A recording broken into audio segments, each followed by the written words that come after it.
वैसे सोचकर देखिए, अगर 28 बच्चों को एक कंटेनर के अंदर डालकर जिंदा ही जमीन में दफना दिया जाए तो उनके साथ क्या होगा। हेलो दोस्तों, मैं हूं नवीन। तो चलिए शुरू करते हैं आज की इंटरेस्टिंग वीडियो। मामला अमेरिका के कैलिफोर्निया का है, जहां पर 26 फरवरी 1921 को पैदा हुआ फ्रैंक एडवर्ड। ये एक ऐसे माता पिता का लड़का था जिन्हें घूमने का काफी ज्यादा शौक था, लेकिन जैसे ही एडवर्ड थोड़ा बड़ा होने लगा तो उन्होंने कैलिफोर्निया की चोर्चिल जगह को चुना ताकि उनका बच्चा एक सामाजिक जगह पर बड़ा हो और उसे इन सब चीजों का ज्ञान हो कि किस तरह से एक समाज में अच्छी तरीके से रहा जाता है। फ्रैंक भी बड़े ही अच्छे से अपने टाइम को बिता रहा था और इसी तरह चलते चलते 1940 में उसने अपना स्कूल पास कर लिया। जिसके बाद इसी तरह चलते चलते उसके सामने एक टाइम ऐसा भी आया जब उसके माता पिता ने कहा कि अब तुम अपनी जिंदगी में करना क्या चाहते हो। तो उसने कहा कि मैं यही चर्चिल में रहना चाहता हूँ, क्योंकि मैं यहाँ पर आस पड़ोस में काफी ज्यादा घुल मिल चुका हूँ। जिसके बाद उसके पिता ने कहा कि ठीक है। तो उसने वहीं पर खुद के लिए एक फार्म खरीद लिया और उसमें ही गाय भैंसों को पालने लगा और साथ ही साथ अपने शौक के अनुसार उसने खेती करना शुरू कर दिया। लेकिन खेती करते करते भी वो चाह रहा था कि मैं कुछ ऐसा करूं जिससे हमारे समाज को भी कुछ फायदा हो। जिसके चलते वो वहीं पर मौजूद एक सरकारी स्कूल के ड्राइवर की जॉब के लिए अप्लाई करता है और वहाँ का जो माहौल था वो काफी ज्यादा मिलजुल कर रहने वाला था और वो लोग आपस में एक दूसरे को बड़े ही अच्छे से जानते थे। जिसके चलते वो स्कूल वाले और वहाँ पर रहने वाले लोग फ्रैंक को और उसके माता पिता को बड़े ही अच्छे से जानते थे। और जब फ्रैंक ने जाकर उन्हें बताया कि इस तरह मैं अपने समाज के लिए भी थोड़ा काम करना चाहता हूँ, तो स्कूल वाले भी काफी ज्यादा खुश हुए और इसी तरह उसे जॉब पर रख लिया गया। जैसा कि मैं आपको पहले ही बता चुका हूं कि वो लोग काफी ज्यादा घुल मिल कर रहने वाले थे और यही कारण है कि जब भी फ्रैंक उन्हें स्कूल के लिए लेने जाता बच्चों को, तो वो लोग फ्रैंक से भी काफी ज्यादा घुल मिल गए थे और उनमें काफी सारे तो ऐसे भी मौजूद थे जो कि फ्रैंक को उस टाइम से जानते थे जबकि उसने ये बस चलानी शुरू भी नहीं की थी। और यही कारण था कि वो जब भी सुबह आते तो सबसे पहले फ्रैंक को हाय हेलो करते और जब फ्रैंक उन्हें वापस घर पर छोड़ने जाता तो तब भी वो बड़े ही प्यार से उसे बाय कहते और इसी तरह उसकी ये जिंदगी हंसी खुशी बीत रही थी। लेकिन एक दिन ऐसा भी आया जब 15 जुलाई 1976 को फ्रैंक उन सभी बच्चों को वापस घर पर छोड़ने के लिए जा रहा था तो उसने रास्ते में देखा कि एक सफेद गाड़ी बिल्कुल सड़क के बीचों बीच खड़ी है और उसके बाहर कोई खड़ा भी नहीं है। वैसे भी फ्रैंक काफी ज्यादा मिलजुल कर रहने वाला व्यक्ति था और यही कारण है कि उसने अपनी गाड़ी उस सफेद गाड़ी के बिल्कुल साइड में ले जाकर खड़ी कर दी और गाड़ी के ड्राइवर से पूछने की कोशिश की कि आखिरकार तुम्हारी गाड़ी को क्या हुआ, अगर किसी तरह की इंजन की प्रॉब्लम है तो मैं उसे ठीक कर सकता हूँ। लेकिन रिएक्शन में उसे कुछ ऐसा देखने को मिला जिसके चलते वो भी काफी ज्यादा घबरा गया, क्योंकि उस वैन से 3 लोग बाहर निकलते हैं जो कि अपने फेस पर पूरी तरह से मुखौटा लगाए हुए थे और उनके हाथ में काफी ज्यादा खतरनाक हथियार भी थे। और देखते ही देखते फ्रैंक कुछ समझ पाता तब तक वो तीनों के तीनों लोग हथियार लेकर फ्रैंक की बस में आ चढ़ते हैं। फ्रैंक कुछ भी समझ नहीं पाया कि आखिरकार ये चल क्या रहा है। तब तक एक हथियारबंद आदमी ने आकर उसके और कहा कि जल्दी से इस सीट को छोड़ दो। फ्रैंक कुछ भी कर नहीं सकता था क्योंकि उस व्यक्ति ने बंदूक उसके सिर पर रख रखी थी। अगर फ्रैंक इस बात को ना मानता तो वो लोग बिना देरी किए उसके सिर को उड़ा देते और उसे बाहर फेंककर वहां से उस बस को लेकर बड़े ही आराम से चले जाते। लेकिन फ्रैंक नहीं चाहता था कि उसे कुछ हो जाए तो ये बच्चे बिल्कुल ही अकेले पड़ जाएं। जिसके चलते बहुत जल्द वो अपनी सीट को छोड़कर पीछे आ जाता है और उन्हीं में से एक हथियारबंद व्यक्ति उस सीट पर आकर उस बस को चलाने लगता है। और कुछ ही देर बाद जो वो बाकी 2 बचे हथियारबंद लोग वो गाड़ी का मुआयना लेने लगते हैं कि इस गाड़ी में ऐसा कोई व्यक्ति तो नहीं जो बाद में चलकर हमें नुकसान पहुंचाए। जिसके चलते पूरा मुआयना लेने के बाद वो लोग गाड़ी चलाने वाले व्यक्ति को बोलते हैं कि ऑल क्लियर। जिसके बाद वो बड़े ही मजे से गाड़ी चलाने लगते हैं। फ्रैंक अभी तक कुछ समझ नहीं पाया, लेकिन उसे इस बात का यकीन हो चुका था कि अब हालात उनके हाथ में बिल्कुल भी नहीं है और वो पूरी तरह से उनके कब्जे में है। अगर वो लोग कोई भी ऐसी हरकत करते हैं जो उनको पसंद ना आई तो वो लोग बिना सोचे समझे उसके सिर में गोली भी मार सकते हैं। जिसके चलते उसने वहां पर मौजूद सभी बच्चों को शांत करवाने की कोशिश की, लेकिन वहां पर मौजूद बच्चों में से एक 5 साल की बच्ची एक किडनैपर की तरफ बड़े ही प्यार से देखकर कहती है कि क्या तुम खरगोश हो। क्योंकि उसने एक खरगोश का मुखौटा पहन रखा था। लेकिन 5 साल की बच्ची इस बात को नहीं समझ पा रही थी कि ये चीज क्या है और ये क्या कर सकते हैं। जिसके बाद फ्रैंक ने कहा कि बच्ची तुम मेरे पास आओ, इसकी तरफ बिल्कुल भी ध्यान मत दो। और कुछ ही देर बाद वो लोग उस गाड़ी को एक सूखी नदी के पास लेकर जाते हैं। वहां पर बड़े ही बुरे तरीके से सभी बच्चों को और फ्रैंक को उन लोगों ने स्कूल बस से नीचे उतारा और वहां पर पहले से मौजूद 2 गाड़ियों में बड़े ही बुरे तरीके से ठूसना शुरू कर दिया। और खिड़की बंद करने के बाद वो लोग गाड़ी को लगातार चलाते ही जा रहे थे। उन्हें चलते चलते लगभग 11 घंटे बीत चुके थे, लेकिन अभी तक उन्होंने गाड़ी को कहीं भी बीच में नहीं रोका था। जिसके चलते फ्रैंक ने पूरा अंदाजा लगा लिया कि वो लोग अपने घर से काफी दूर आ चुके हैं और यहाँ पर उन्हें मदद के लिए शायद ही कोई चीज मिले। लेकिन वो अकेला तो बचकर भागने की कोशिश बिल्कुल नहीं करेगा, क्योंकि यहाँ पर इतनी दूर आने के बाद इन बच्चों का वहां पर इसके अलावा कोई और तो है ही नहीं। जब गाड़ी चल रही थी तो वहां पर जो मौजूद छोटे छोटे बच्चे थे उन्हें उल्टियां आने लगी, क्योंकि वो काफी ज्यादा कंजस्टेड एरिया था। वहां पर बच्चों को ठूसा गया था और भीड़ वाली जगह के चलते उनमें से काफी सारे बच्चे बीमार पड़ने लगे। किसी को उल्टी आ रही थी तो किसी को कुछ। और यही कारण है कि जो वहां पर मौजूद बड़े बच्चे थे वो छोटे बच्चों का दिल बहलाने की कोशिश करते हैं कि कुछ भी नहीं हुआ, और वो लोग उन्हें एक गाना भी सुनाते हैं। और वो वाला गाना गा रहे थे जिसमें कहते हैं if you are happy and if you know, जिसका मतलब है आप खुश हैं और आपको पता है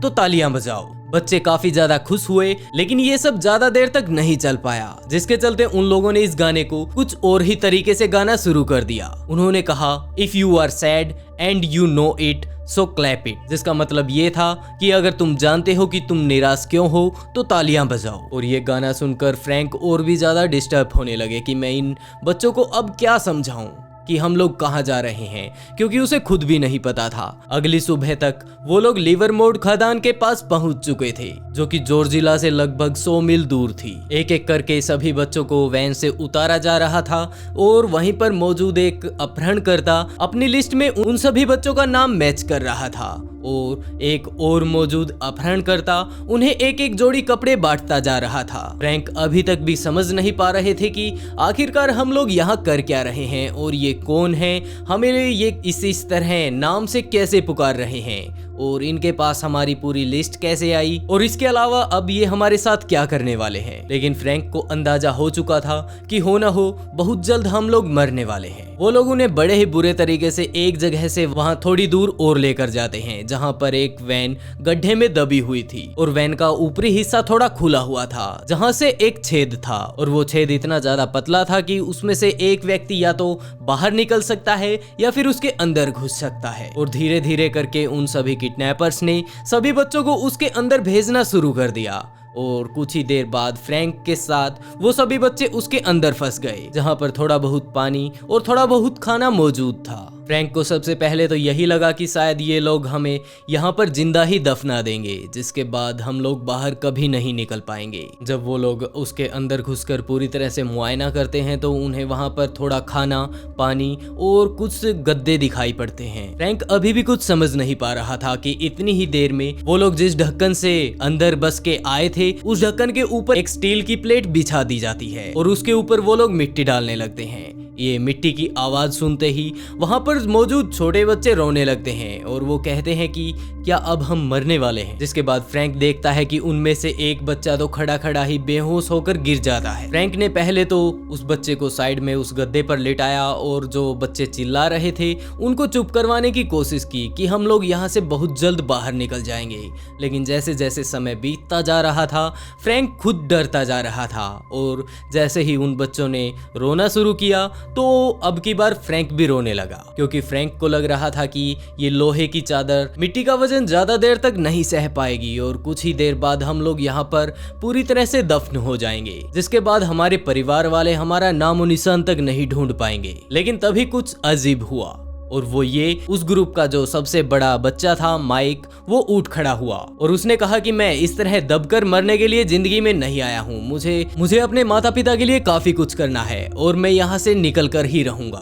जिसके बाद ये सब देखकर फ्रैंक की जान में भी जान आई और उसने कहा कि यहाँ पर मैं ऐसा अकेला नहीं हूँ जिन्हें इन बच्चों को समझाना है, जबकि यहाँ पर इतने बहादुर बच्चे भी मौजूद हैं, तो आखिरकार मैं कैसे घबरा सकता हूँ। जिसके बाद फ्रैंक ने कहा कि हाँ, हम यहाँ से जरूर निकलेंगे। जिसके बाद उन लोगों ने तरकीबें लगाना शुरू कर दिया और वहां पर जितने भी गद्दे मौजूद थे उन्हें एक के ऊपर एक रखकर उस बस के टॉप तक जाने की कोशिश की। जिसके बाद वहां पर जो लकड़ी के टुकड़े थे उनसे उस स्टील की चादर को हटाने की कोशिश की, लेकिन वो स्टील की चादर अभी भी नहीं हट पा रही थी क्योंकि शायद उसके ऊपर काफी ज्यादा मिट्टी डाली गई थी। वो लोग काफी कोशिशें करते हैं लेकिन अभी भी वो उसे नहीं हटा पा रहे थे। और दूसरा कारण ये भी था कि वो लोग एक बंद कमरे जैसे हालात में थे जहां पर ऑक्सीजन भी काफी ज्यादा कम थी, और यही कारण था कि अगर वो थोड़ी सी भी ताकत लगाते तो वो लोग कम ऑक्सीजन के चलते ज्यादा जल्दी थक जाते। लेकिन फ्रैंक ने हार फिर भी नहीं मानी और उन बच्चों की मदद से लगातार कोशिशों के चलते आखिरकार उस लोहे की टीन को हटा ही दिया। लोहे की टीन को हटते ही फ्रैंक ने सबसे पहले एक बच्चे को ऊपर भेजा और ऊपर जाकर कहा कि सबसे पहले तुम्हें चुपचाप रहकर यहाँ का मुआयना लेना है कि वो लोग यहीं आसपास तो नहीं, कहीं हम लोग यहाँ से भागने की कोशिश करें और वो लोग वापस आकर हमें यहीं पर बंद कर दें। जिसके बाद एक बच्चे को ऊपर भेजा गया और वो चुपचाप छुपते छुपाते वहां पर मौजूद सभी जगहों को बड़े ही गौर से देखता है और वो पाता है कि यहाँ पर दूर दूर तक कोई भी नहीं, और वो जाकर फ्रैंक को बताता है कि यहाँ पर कोई भी नहीं है। जिसके बाद फ्रैंक एक एक करके सभी बच्चों को बाहर निकालता है और उसके बाद उस ग्रुप के सभी बच्चे मिलकर फ्रैंक को बाहर निकालते हैं। वो लोग सबसे पहले बाहर निकलते ही एक साइड में जाकर अपने आप को सेफ करते हैं और उसके बाद सोचते हैं अब हमें क्या करना चाहिए। वो लोग बिल्कुल भी नहीं जानते थे कि वो कहाँ पर है। जिसके बाद वो लोग थोड़ी देर तक चलते हैं और चलने के बाद उन्हें एक सड़क मिलती है। जिसके बाद वो बचते बचाते छुपते छुपाते शैडो ग्लिफ्स नाम के एक अभ्यारण्य के एक गार्ड के पास जा पहुंचते हैं। वो गार्ड भी उन लोगों को ऐसी हालत में देखकर काफी ज्यादा अचंभे में हुआ कि तुम लोगों के साथ ऐसा क्या हुआ जो तुम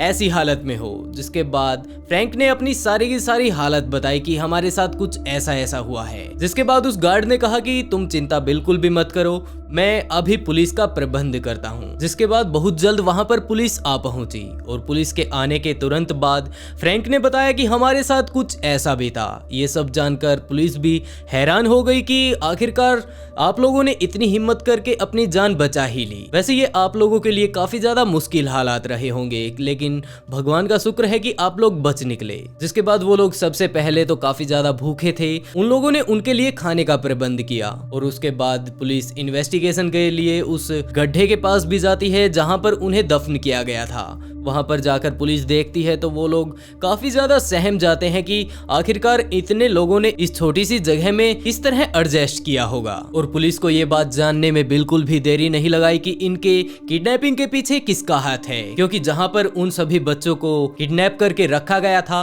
वो एक खादान मालिक के लड़के की हरकत थी, क्योंकि उसने ही वहां पर ये सब तामझाम जचाया था ताकि वो लाकर यहाँ पर उन सभी बच्चों को रख सके। जिसके चलते खादान मालिक के लड़के फेडरिक को पुलिस ने हिरासत में ले लिया। पुलिस ने फेडरिक से काफी सारी पूछताछ की जिसमें सामने आया कि वो इस चीज में अकेला नहीं था, उसके दो और साथी भी मौजूद थे जिन्होंने उस बस को हाईजैक करने में उनकी मदद की थी। वो दोनों सगे भाई जैम और रिचर्ड थे। पुलिस ने उन दोनों को भी उठा लिया। जिसके बाद उन तीनों ने बताया कि वो लोग वैसे तो अमीर परिवार से हैं, लेकिन उनकी अय्यासियों के चलते वो लोग काफी ज्यादा कर्जे में डूब गए थे और यही कारण है कि उन्हें ये सब रास्ता अपनाना पड़ा। उन लोगों को पैसे की काफी ज्यादा जरूरत थी, जिसके चलते उन लोगों ने एक सरकारी स्कूल वैन को ही किडनैप करने की सोची। उन्होंने सोचा कि इसमें काफी सारे बच्चे होंगे, जिसके चलते सरकार हमें करोड़ों में रुपए देगी जितनी हमें जरूरत होगी। वैसे तो हम लोग एक दो बच्चे को भी उठा सकते थे, लेकिन हमने ज्यादा बच्चों को इसीलिए उठाया क्योंकि हमें ज्यादा पैसों की जरूरत थी। और हो सकता है सरकार एक दो बच्चों पर इतना ध्यान ना दे, लेकिन पूरी की पूरी अगर स्कूल वैन उठा ली जाए तो सरकार का ध्यान इस तरफ जरूर जाएगा। और वैसे भी छोटे बच्चों में इतनी ताकत नहीं होती कि वो हम लोगों के बीच किसी तरह की रुकावट बन सके। वो लोग काफी ज्यादा मासूम होते हैं और यही कारण है कि सरकार भी उनकी फिरौती की रकम देने के लिए तैयार हो जाएगी। थोड़ी और पूछताछ करने के बाद पुलिस को पता चला कि ये तीनों लोग एक कहानी से प्रेरित थे जो कि थी the day the children wished. इस किताब की दास्तां और असल में बीती कहानी बिल्कुल डिट्टो आपस में मिलती थी, लेकिन खास बात यह है कि उन लोगों ने उन्हें किडनैप जरूर कर लिया, लेकिन वो पुलिस के पास फोन करने की हिम्मत नहीं कर पा रहे थे। और दूसरी तरफ जॉर्जिल शहर से काफी सारे बच्चे गायब थे, तो उन सभी के पेरेंट्स भी पुलिस को लगातार फोन कर रहे थे। लेकिन जैसे ही अपहरणकर्ताओं ने इस चीज की हिम्मत की तो उन्होंने न्यूज देखी कि ये सभी बच्चे तो रिहा हो गए, और सच पूछो तो उनकी तो गई भैंस पानी में। जिसके बाद उन लोगों को आजीवन कारावास की सजा सुनाई गई और उन्हें जेल भेज दिया गया। लेकिन 2012 आते आते रिचर्ड को रिहा कर दिया गया और 2015 में जेम्स को पैरोल पर छोड़ दिया गया। इस तरह उसकी जो मदद करने वाले दो दोस्त थे उनको धीरे धीरे करके पुलिस ने रिहा कर दिया। लेकिन इस गेम का जो मास्टरमाइंड था वो आज के समय में भी जेल में बंद है। फ्रैंक और उसके सभी साथी दोस्त यानी कि छोटे छोटे बच्चे 1976 में घटी इस घटना से बच निकलने में तो कामयाब रहे, लेकिन उनका मानना है कि अगर आज भी वो उस घटना को याद करते हैं तो पूरे सहम जाते हैं। उन बच्चों ने बताया कि हम में से काफी सारे ऐसे भी बच्चे मौजूद हैं जिन्हें इस घटना के बाद इतना ज्यादा सदमा पहुंचा था कि हम लोग रात को अचानक से डर कर जाग जाते थे और अक्सर दिन में भी हम लोग बाहर निकलने से डरते थे। जब फ्रैंक वापस अपने बच्चों के साथ वहां पर पहुंचता है तो उस स्कूल की एसोसिएशन ने उसे स्पेशल तरह से सम्मानित किया कि आपने इतने बुरे समय में भी इन बच्चों का साथ नहीं छोड़ा और इनको बचने की हिम्मत दी। जब ये बच्चे वापस अपने घर पर आ चुके थे तो लगभग 1 महीने बाद ये सब मिलकर वहां पर पार्टी करते हैं कि आखिरकार हम लोग बच निकले। फ्रैंक का 2012 में जॉर्जिल के ही एक हॉस्पिटल में निधन हो गया, लेकिन उनकी मौत से पहले वो बच्चे अक्सर उनसे मिलने आया करते थे जो कि उस समय उस हादसे में शिकार हुए थे। वैसे दोस्तों आज के लिए बस इतना ही। आपको वीडियो कैसी लगी कमेंट करके जरूर बताइएगा। अगर अच्छी लगी हो तो वीडियो को लाइक कर ऑफबीट को सब्सक्राइब जरूर करें, क्योंकि मैं आप लोगों के लिए लाता हूं जल्द से जल्द एक नई इंटरेस्टिंग वीडियो। तो दोस्तों बहुत जल्द मिलते हैं एक नई वीडियो के साथ।